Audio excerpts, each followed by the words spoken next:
bait suci. Perkara ajaib pun terjadi, kuasa mujizat nyata, karena Roh Allah sedang bekerja. Selamat pagi kekasih Yesus Kristus, dimanapun Anda berada, apapun yang sedang Anda pikirkan atau rencanakan pada hari ini. Tapi sebelumnya, mari kita lebih dahulu mempertajam pendengaran kita sebagai seorang murid di hadapan Tuhan. Karena mempertajam pendengaran ini memang harus mempunyai waktu dan latihan, karena begitu banyak hal yang boleh berkecamuk dalam diri kita. Ada suara-suara keinginan daging, ada juga suara-suara yang ada dari sekitar kita, dan terlebih terakhir ini ada suara-suara yang menakutkan kita. Tetapi biarlah semuanya itu boleh kita redam melalui melatih diri dengan mendengar suara Tuhan. Demikian dari Yesaya 50 ayat yang keempat, agar setiap murid atau anak-anak Tuhan harus melatih pendengarannya. Majelis Jemaat GKP Rawamangun bersama dengan tim multimedia mengucapkan Shalom Elohim untuk kita semuanya. Terima kasih. Kita menyadari dan setelah 3 bulan kita stay at home, nampaknya minggu-minggu ini sudah mulai banyak orang meninggalkan PSBB. Sekalipun memang secara resminya belum diumumkan kapan kita akan meninggalkan PSBB, tapi nampaknya masyarakat sudah mulai keluar dari PSBB menuju pekerjaannya dan sekaligus juga menuju new normal. Tapi new normal ini saya lebih suka mengatakan dengan new norma atau norma yang baru atau etika yang baru. Saya menyatakan etika yang baru karena setelah 3 bulan ini kita dilatih dengan hal-hal yang sangat berharga dalam kehidupan kita sehari-hari maupun kehidupan rohani kita. Oleh karena itu mari kita buat hal-hal yang sudah kita lakukan selama 3 bulan ini menjadi new norma atau norma yang baru, etika yang baru. Antara lain, kita biasakanlah tetap menggunakan masker, sehingga kita juga sekalipun sudah meninggalkan PSBB, tapi kita menjaga pribadi kita, menjaga lingkungan dengan menggunakan masker dengan baik. Kita biasakan juga menjaga jarak dimanapun kita berada, semungkin kita boleh lakukan untuk menghindarkan penularan dan lain sebagainya. Kita biasakan kita mencuci tangan, karena 3 bulan ini kita sudah dilatih mencuci tangan, menggunakan sanitizer dan lain sebagainya. Dan itu memang sangat luar biasa, etika yang baru yang akan kita terus lakukan nanti setelah kita melewati PSBB ini. Dan berikutnya, bagaimana kita menggunakan multimedia atau media yang demikian efektif, tidak lagi hanya dengan hoax dan lain sebagainya, tapi bagaimana itu kita gunakan menjadi alat pembelajaran, informasi yang penting, bahkan menjadi alat untuk pekerjaan. Kita dilatih menghargai sekarang perkembangan multimedia itu menjadi alat yang canggih untuk membantu kemanusiaan kita. Mari kita hargai. Tapi di atas semuanya itu, setelah 3 bulan kita tidak datang ke gereja, kita tidak mengikuti persekutuan di lingkungan kita masing-masing, bahkan kita tidak mengikuti pertanyaan dimanapun. Tapi yang paling mengejutkan, selama 3 bulan kita telah membuat rumah kita menjadi altar untuk memberitakan Injil.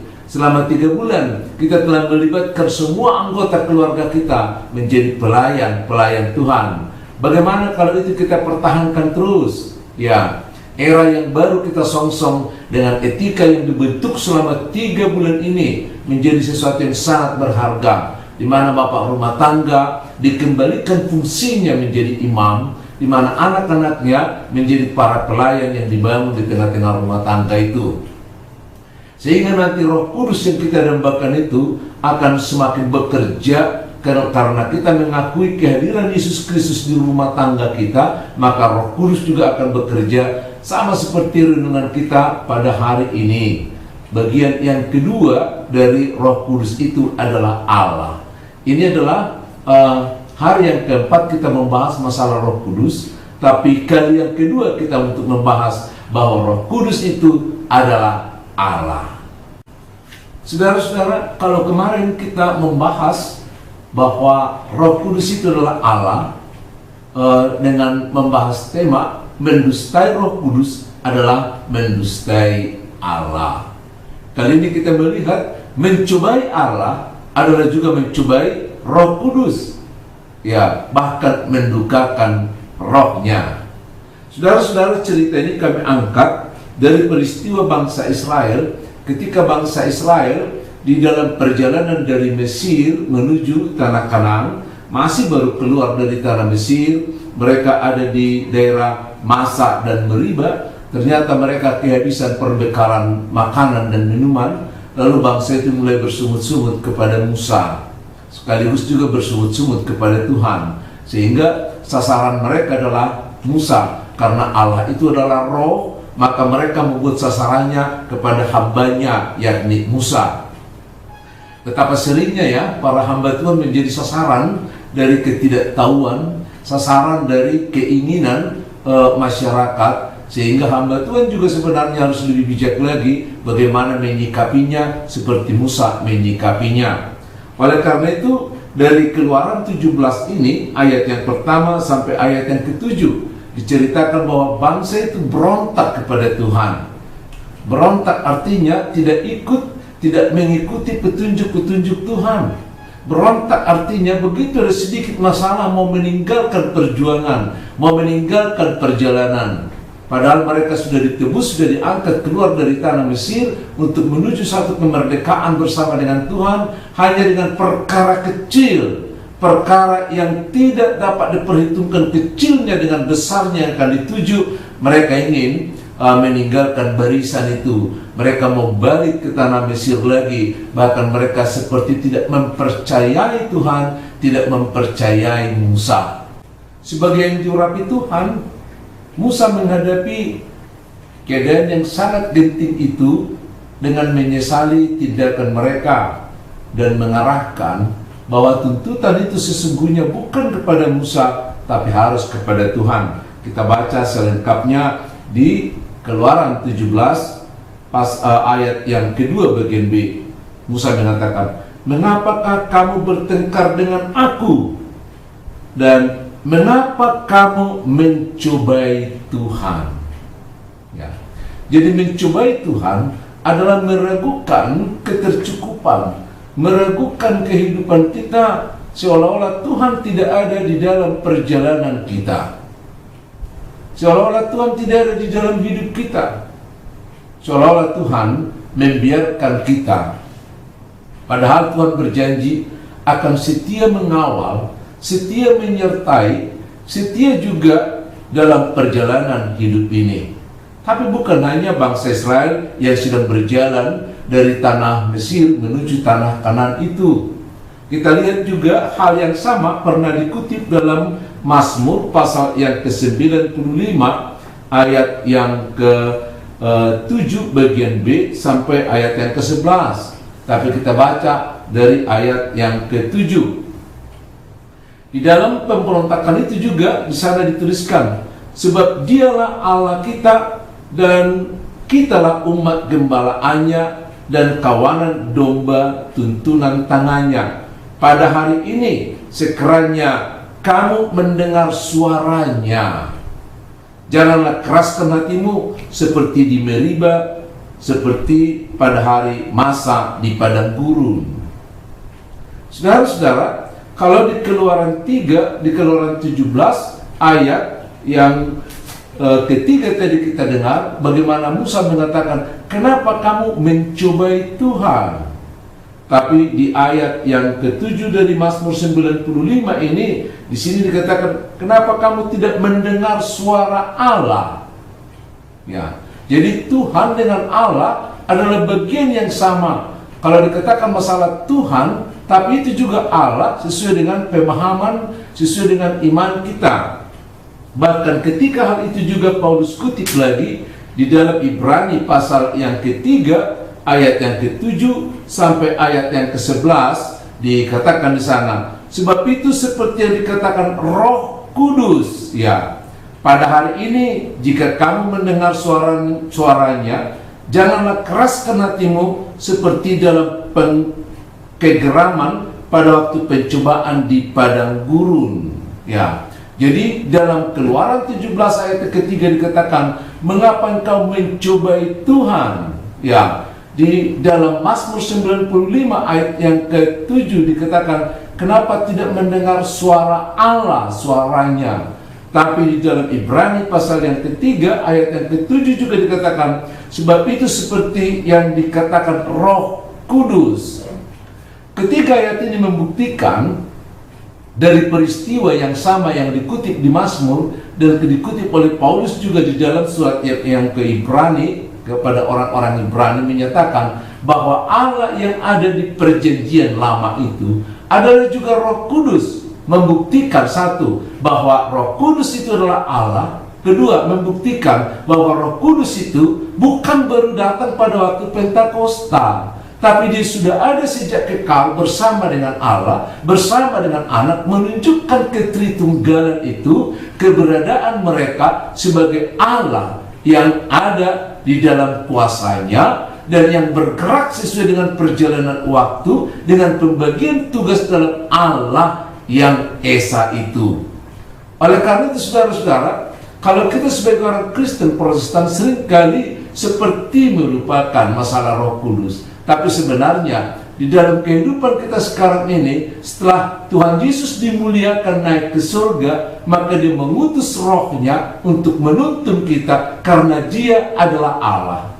Untuk beberapa kali ke depan kami ingin menjelaskan lagi bahwa Roh Kudus itu adalah Allah, dan kemudian kita akan melihat nanti bahwa Roh Kudus itu juga adalah Allah yang menuntun, menggerakkan kita, memberi kekuatan, bahkan mengerahkan perjalanan kita, supaya kita semakin menyadari bahwa dalam kehidupan kita saat ini Roh Kudus sedang bekerja.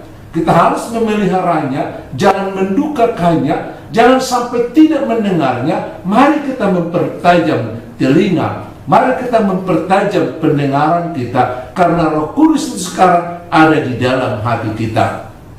Masih ingat 1 Korintus 3 ayat yang ke-16, kalau tubuh kita ini adalah baitnya Allah, kalau tubuh kita, di dalam tubuh kita ini ada rohnya, maka ada Allah di dalam kita, sementara tubuh kita digunakan menjadi bait, menjadi rumahnya Allah. Tahu kan rumahnya Allah?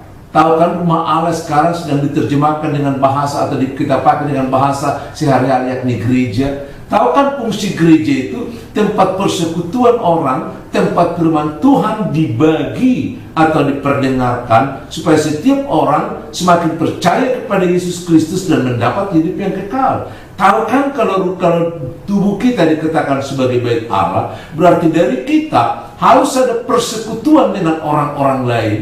Dan dari tubuh kita, dari diri kita ini yang ada roh di dalamnya, kita harus memperdengarkan juga suara Tuhan di era di mana kita tinggal, supaya kita jangan menjadi pemberontak seperti orang-orang Israel yang dalam perjalanan dari tanah Mesir menuju ke tanah Kanaan, mereka selalu memberontak seperti di Masa dan Meriba. Mereka meragukan kehadiran Tuhan. Sekarang di bagian akhir dari akhir zaman ini, keadaan kan akan semakin genting. Yesus mengatakan semakin dekat kedatangannya yang kedua, maka kan situasi kan semakin genting, persoalan akan semakin lebih banyak, lebih konflik gitu ya. Masalah Kristus juga akan semakin terdengar orang menolaknya. Maka kita sebagai orang-orang yang percaya, ini semua akan menjadi ujian bagi kita, bagaimana mempertajam telinga supaya kita jangan sampai berontak, supaya kita jangan sampai merasa seolah-olah Tuhan tidak ada.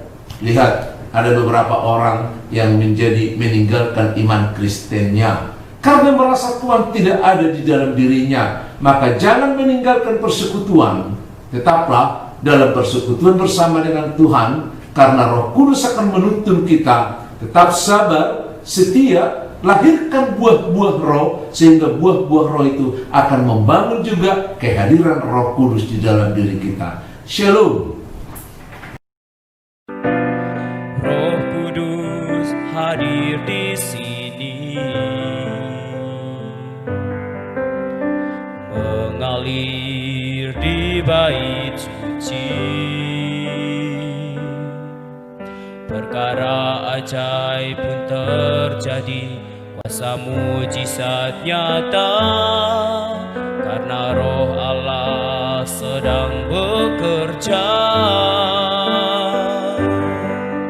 Tiada yang mustahil dan tiada yang sukar bila Roh Allah turut bekerja.